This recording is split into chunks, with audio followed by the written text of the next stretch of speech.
So today we're going to dive deep into relational circuits, what they are, how to recognize them when they're offline, and most importantly, how to bring your relational circuits back online. If you're new here, my name is Alyssa, and I'm joined with Monica, and we are a hub for counselors, brought to you by CFT. And we train therapists, counselors, and spiritual leaders in the life model, a framework that integrates neuroscience and faith. And today, we are going to dive into relational circuits. So let's jump in and talk about what relational circuits are. Have you ever noticed that when you're in session, you're sitting with a client and things seem to be going well, and all of a sudden it just feels like something shifts? They seem unreachable. They seem disconnected. Maybe you can see it in their eyes. They're just not as present as they were, and they're not connecting. Maybe you've noticed it with a couple. Things seem to be going well, and all of a sudden one person just starts to get really upset and does no longer seems connected to their partner or attuned. Or maybe you've experienced it yourself. You've just noticed that you don't feel like yourself. You feel disconnected. You feel like you can't quite access who you normally are. Well, this is what happens when your relational circuits go offline. And it's a concept that as we dive in, it really is going to change how you intervene in a lot of difficult situations in your sessions. Monica, you want to tell us a little bit about them?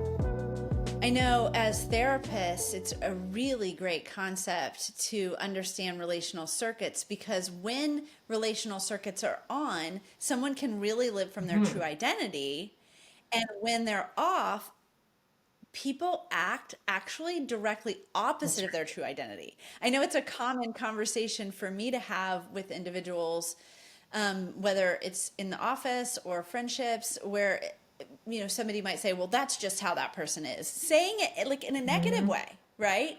And I think the life model has really helped me understand, no, like we all have this redeemed self, and whether or not we commonly act like that is beside the point, because when people live from their hurt, they can't live from their heart, right? As that life model quote goes, we can't live from our true heart, from our true sense of self, if we're in pain. And a lot, and the science behind that is that Dr. Lehman coined the term relational circuits, meaning the cingulate cortex of the brain is not able to activate because the thalamus and amygdala, that attachment pain place or fight or flight fear place, those places are stimulated in the brain for survival, right? And so when those survival parts of the brain kick in, relational circuits turn off.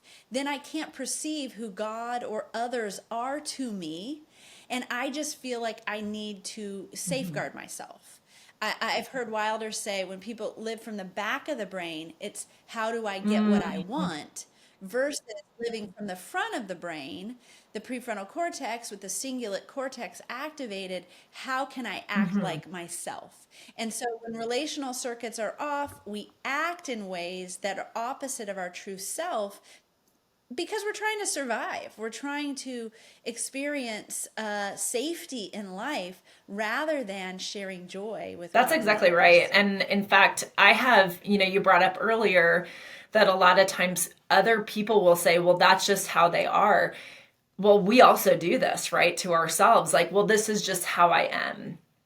I act in this way, and we really can identify and overly identify with the parts of ourselves that are in survival mode when our relational circuits are not online, when there is not blood flow going to this part of our brain that is used for attunement and relational connection and being able to tap into our identity. And when I tell people, actually, this is not who you are. When you are in survival mode, right? Just like if you were in a situation where, I don't know, you're in the woods and a bear is coming at you and you're acting out of survival, that's not who you truly are. You're just trying to survive. Our brain fires in the same way. in emotional context, right? We're not thinking in that moment about the other person and how do I keep attachment to this person and stay healthy. Who am I in this moment? That part of our brain is shut down.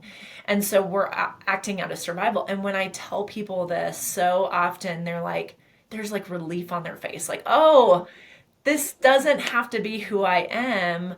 I can actually get to a place where I can get my relational circuits back online so that I can do all these things: emotional regulation, connect to people, attune, stay attached, and connect into our identity, which is such a big deal, right? Yes, yes, exactly. And it's kind of confusing Sure. sometimes to tell the difference, especially because these situations happen that trigger Hmm. that response, and it might not feel as easy to identify because we're seeing the pain we're experiencing through the lens of this actual painful Yes. experience, right? So it's maybe a quote unquote justified response, but it's hard to recognize that in that response, my relational circuits are Mhm. off. And so, what I found really helpful is using the relational circuits checklist. We actually have little cards in our office that that have these six things listed. And the purpose of that is, well, just like it happened for me when I learned about this, is so that the client can take that little list home. I have them, to put it in your car, put it in your wallet, put it on your mirror as you're getting ready. Remind yourself of these six statements, because if you can catch it after the episode, then you can have some rewiring that goes on Mhm. in the brain That's as a right. result. If you can catch it during the episode of your relational circuits getting off, then you can do something about it that we'll talk about here in a little bit, what to do about it. Or if you can catch it before it actually happens, you can do some other things to kind of keep the relational circuits on rather than them going off in difficulty. In fact, we know that maturity means I can go through Mhm. hard things and still act like myself with my relational circuits fully activated. So I'm going to go ahead and go Yeah. through the checklist here on this episode. And maybe and if you want to bounce in a little bit, you're welcome to. But here it goes. If your relational circuits are off, one or multiples of these six things will be happening. First of all, you just will want to make a problem person feeling go Hmm. away. You won't want to hear what others have to say. You will just want to get away, fight, or freeze. You won't want to be connected to someone you usually Hmm. like. And your mind will be locked on to something upsetting. That happens to me sometimes. I'm like, my mind is locked on to something upsetting right now. And then you'll more aggressively interrogate, judge, and fix others. Try to fix others. And I notice that too. Like if I want to talk about someone, I'm like, what's going on here? I think my relational circuits are off. That's not like me to do. Yeah. So, Yeah, so what I do you think it's helpful to unpack some of these because I know that even for myself going through these, sometimes I don't identify them. And then the more that I look at it, I'm like, oh, okay, that is true. And even going through this with clients, there's times that the more we unpack it, it's like, oh, yeah, that's absolutely true. So I think that, even wanting to make a problem person or feeling go away, we can see this in a lot of different ways. One that comes to mind for me is like, I just want to make this stop. And that could be people pleasing. It could be let's sweep things under the rug really quickly because I'm in survival mode. It could be leaning in more into I just have to make this person see my perspective, right? This intensity to a conversation. Um, that I don't want to hear what you have to say. A lot of times, and I know this is true for me too, there are times that I think that I'm being a good listener when I am in relational shutdown mode. And I am listening to them, but what I'm really doing is I'm waiting for my turn to speak and I'm thinking through everything that they say and ready to go. When that's the case, where I'm not curious, like they start to say something that doesn't make sense to me, instead of me getting ready to defend or state why my perspective is right, am I actually listening from a place of, I want to understand that better? Why do they think that way? What is their perspective? Right? Yeah, because curious mind is relational mind, Exactly. right? I think that's what you're saying. Yeah, that's Yes. exactly right. Yes. So, and all of this matters because, like Dr. Wilder says, it's in our best interest to live with our relational circuits Yes. on. I mean, I think that maybe Dr. Lehman said that first, right? But this is a common concept that it's never a good thing for relational circuits to be off. Now, attachment light's different, right? It's like I don't feel like attaching right now. I'm sleeping, I'm Sure. working, I'm, focused somewhere else. I'm trying to concentrate here. I don't feel like connecting. This is not a good time. Doesn't mean my relational circuits are off. And the deciding factor between the two is there's a lot of negativity surrounding relational circuits from an attachment lens.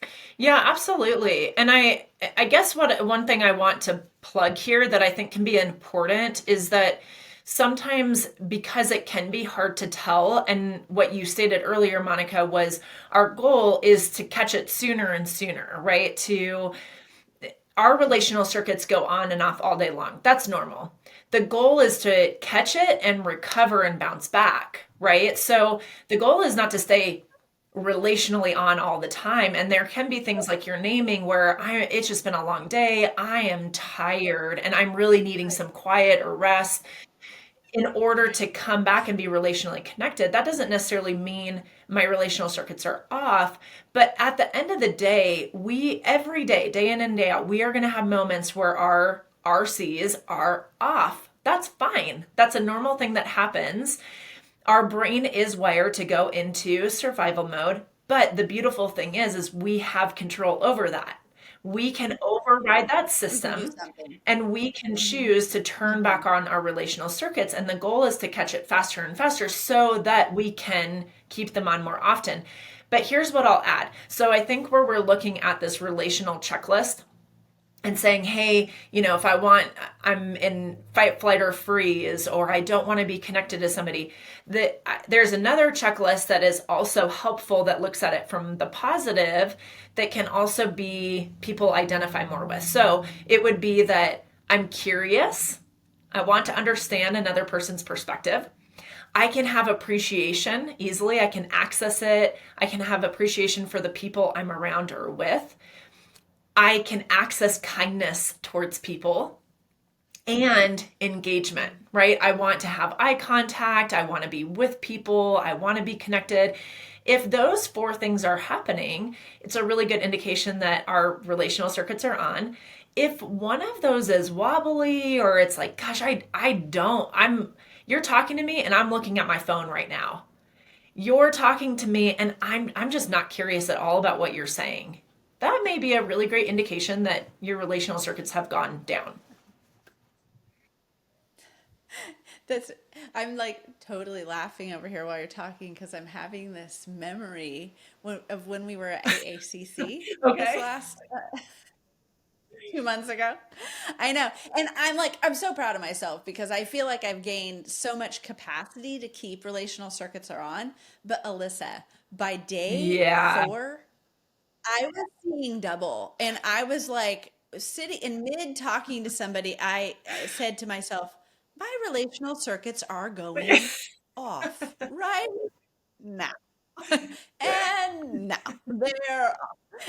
So I was like, wow, those it lasted the whole time, which was Yes. great because we had so many great conversations. It was great to be with you there and some of our team here at the Center for Family Transformation as we are doing the Center for Transformation Institute curriculum writing. So we had a blast together that week, and it was so joyful to talk to all the people. But I was Yes. tired. And that's what's important to recognize. There are certain things that will turn off our That's right. relational circuits.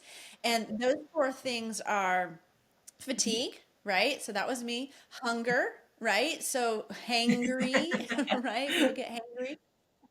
Fatigue, hunger, and then Mm, attachment pain and trauma, right? Unprocessed trauma. So those two things are what we're dealing with in psychotherapy with clients because some people are living with attachment with their attachment issues raging, so their relational yeah. circuits are off.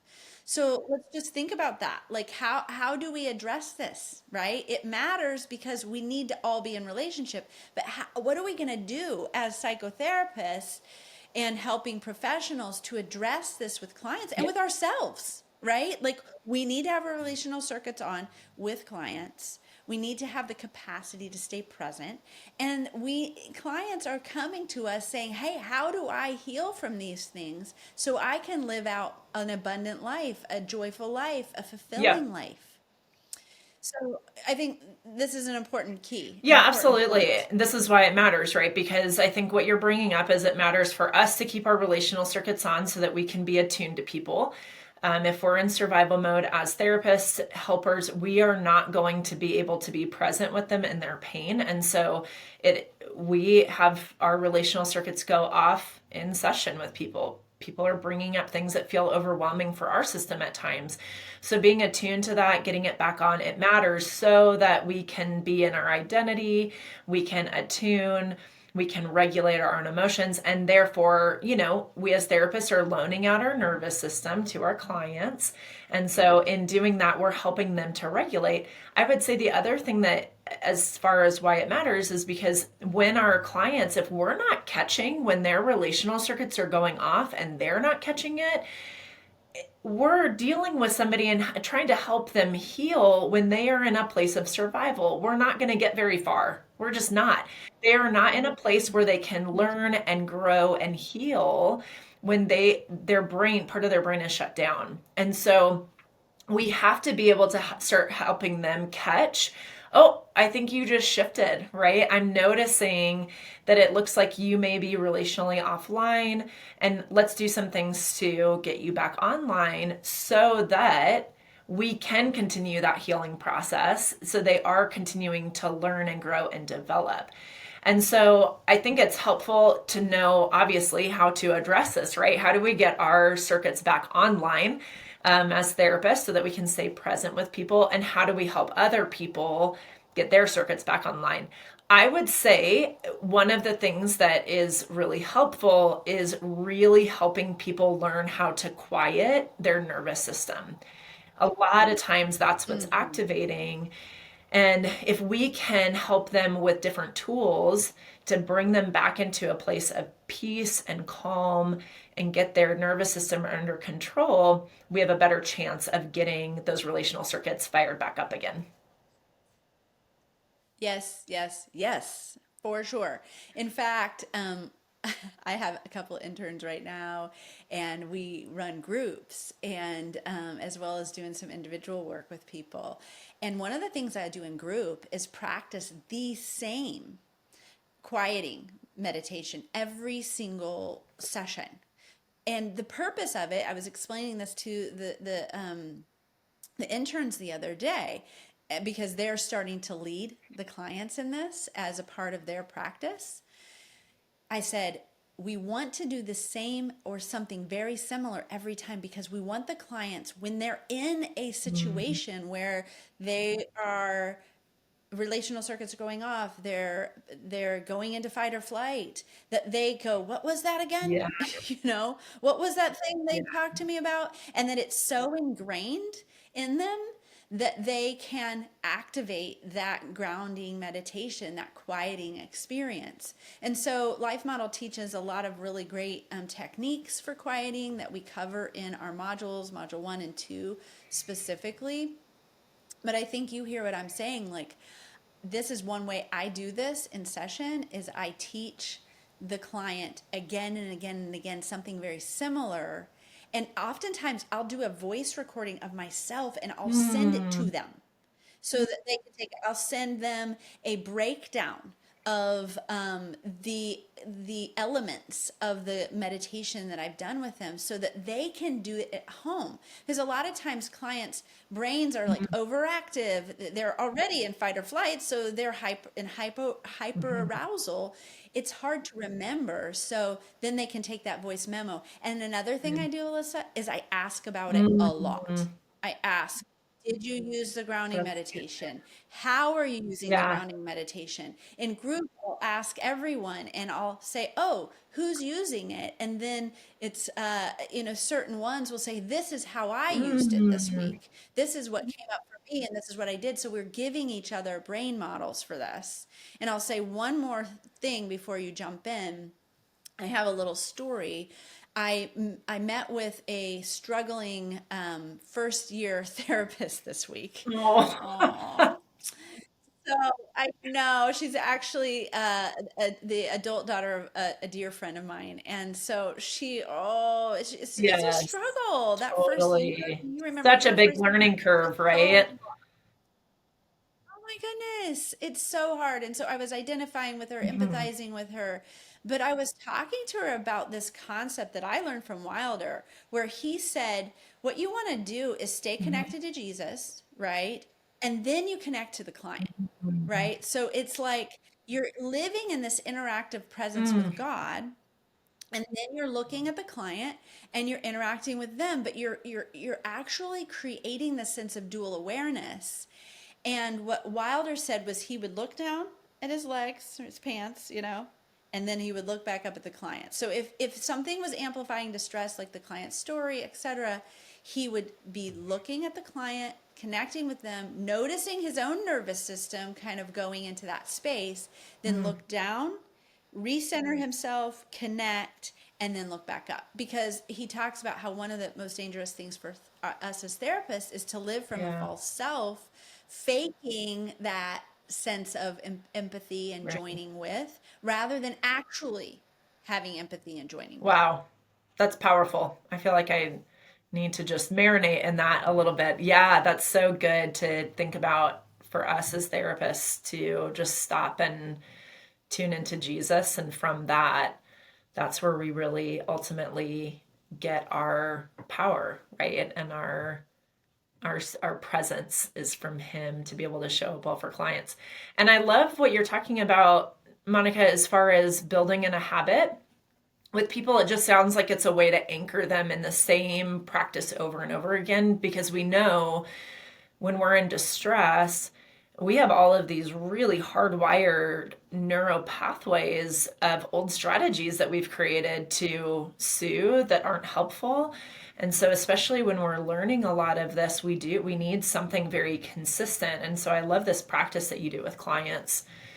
I would say the other one that I would add in is that after we get quiet, being able to tap back into joy, whether that's we start with appreciation, we start with gratitude, or we do a joy memory, right? And we teach this also in the module in the trainings. Is how to help people access joy, because that lights back up that prefrontal cortex and really helps people get back to their relational circuits by doing that. You read my mind, Alyssa. I was actually thinking of that as well. That what we know is that the act of appreciation, the practice of appreciation turns the relational Right. circuits back on. So in our LMIT curriculum, we teach this, right, in module one, and then in all the subsequent modules where we have standardized protocols for therapists to be able to implement this with clients, we actually have each client session start with appreciation Mhm. for this reason. Like, what kind of psychotherapy can we do if we don't have our relational That's circuits right. on? I mean, I don't know about you, but I've had sessions where somebody's relational circuits are off the Yeah, entire session. It's not productive. It's exactly. not productive. And so we've got to be able to practice this appreciation to be able to get this on and to get the relational circuits on and really be productive and get something done in a session so our clients can leave feeling like they're moving forward, they're growing. And then we can feel satisfied as a therapist that we've really done our best in helping someone. Then they're not just going back out into the world still hurting or as disconnected as they were before they worked with Yeah, that's us. exactly right. And, appreciation, I've read that it's the on ramp to joy. Sometimes, even when we try to get people to access joy, it just feels hard when we're in pain, right? And so, these practices that are so impactful and honestly very simple, but powerful. You Mm-hmm. just see such a difference when you start putting these into practice in not only in your office, but with yourself, right? In these moments where you're in session, you can feel your RCs going off.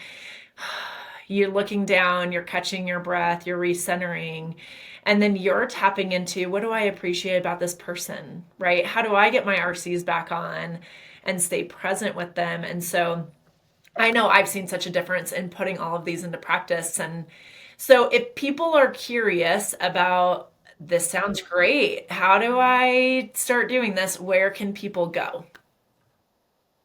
Okay, very good. Yes, very good question. So CFT Institute, that's cftinstitute.com. That's our website. We have a private practice here in Charlotte, North Carolina. That's the Center for Family Transformation. And then the Center for Family Transformation has birthed a curriculum writing institute where we are producing on-demand training for therapists and helping professionals, coaches, pastoral counselors, in order that they can learn the life model and get continuing education and certificates of completion, etc. We're working on an entire credentialing process. So check out cftinstitute.com, the training hub. And in our training hub, all of the modules are for purchase and lots of other free resources, etc., etc. We're on podcast with Apple Podcasts, Spotify, YouTube, and then we've got our Instagram and our Facebook as well as LinkedIn. We have a ton of followers on LinkedIn, so join us there if you haven't already. And the reason we're doing all of this is because healing spreads when counselors live in joy. So thanks for joining us, and we'll see you again next time.